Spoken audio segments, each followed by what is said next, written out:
भारतीय संविधानाच्या अमृत महोत्सवाच्या निमित्ताने कोल्हापूरच्या ऐतिहासिक बिंदू चौकातून कोल्हापूर ते परभणी असे भव्य यात्रेचे आयोजन केले असल्याची माहिती कार्यक्रमाचे संयोजक वैभव कांबळे यांनी लॉर्ड बुद्धा टीव्ही चॅनलशी बोलताना दिली। या यात्रेत कोल्हापुरातील नागरिकांनी मोठ्या संख्येने उपस्थित राहावे असे आवाहन कांबळे यांनी केले आहे।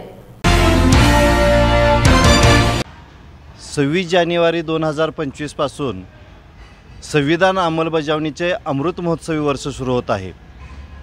त्यामुळे आम्ही संविधानाचा सन्मान करण्यासाठी आणि तिरंग्याचा सन्मान करण्यासाठी कोल्हापूर येथून बिंदू चौक ते परभणीपर्यंत संविधान सन्मान तिरंगा यात्रेचं आयोजन केलेलं आहे। आणि या तिरंगा यात्रेसाठी बिंदू चौकामध्ये 26 जानेवारीला दुपारी 12 वाजता सर्व जिल्ह्यातील या ठिकाणी संविधान प्रेमींनी, संविधान मानणाऱ्या कार्यकर्त्यांनी या ठिकाणी मोठ्या संख्येने उपस्थित राहावा असं मी या ठिकाणी सर्वांना विनंती करत आहे।